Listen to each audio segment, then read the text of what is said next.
നമസ്കാരം. ചെറു രാജ്യങ്ങളെ വളഞ്ഞിട്ട് ആക്രമിക്കാൻ തയ്യാറെടുക്കുകയാണ് ചൈന. ഇപ്പോൾ കഴിഞ്ഞ 24 മണിക്കൂറിനിടെ തായ്വാന് ചുറ്റും 66 ചൈനീസ് യുദ്ധവിമാനങ്ങൾ കണ്ടതായുള്ള വാർത്ത പുറത്തുവിട്ടിരിക്കുകയാണ് തായ്വാൻ പ്രതിരോധ മന്ത്രാലയം. ചൈനയുടെ 66 വിമാനങ്ങളും 7 കപ്പലുകളുമാണ് 24 മണിക്കൂർ സമയത്തിനിടെ കണ്ടെത്തിയത്.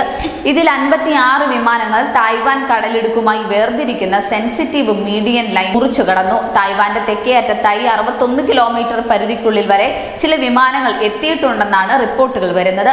ഇതിന്റെ ചിത്രങ്ങളും പ്രതിരോധ സേന പുറത്തുവിട്ടിട്ടുണ്ട്.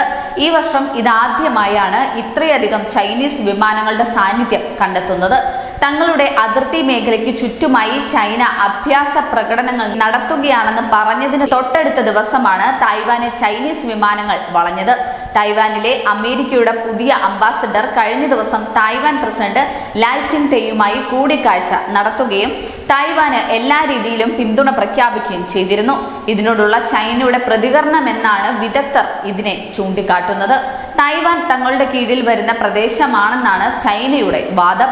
ചൈനയുടെ കപ്പലുകൾ തായ്വാന് ചുറ്റും നിരീക്ഷണം നടത്തുന്ന കാര്യം ജപ്പാനും സ്ഥിരീകരിച്ചിട്ടുണ്ട്. കഴിഞ്ഞ ഏതാനും മാസങ്ങളായി തായ്വാന് ചുറ്റും ചൈന സൈനിക നീക്കം ശക്തിപ്പെടുത്തിയിട്ടുണ്ട്. ഇതിന്റെ ഭാഗമായി നിരന്തരമായി മേഖലയിലേക്ക് വിമാനങ്ങളും യുദ്ധക്കപ്പലുകളും അയക്കുകയും ചെയ്യുന്നുണ്ട്. കഴിഞ്ഞ സെപ്റ്റംബറിൽ 103 യുദ്ധവിമാനങ്ങൾ തായ്വാന് ചുറ്റും കണ്ടെത്തിയതാണ് ഇതുവരെയുള്ള ഏറ്റവും ഉയർന്ന കണക്ക്.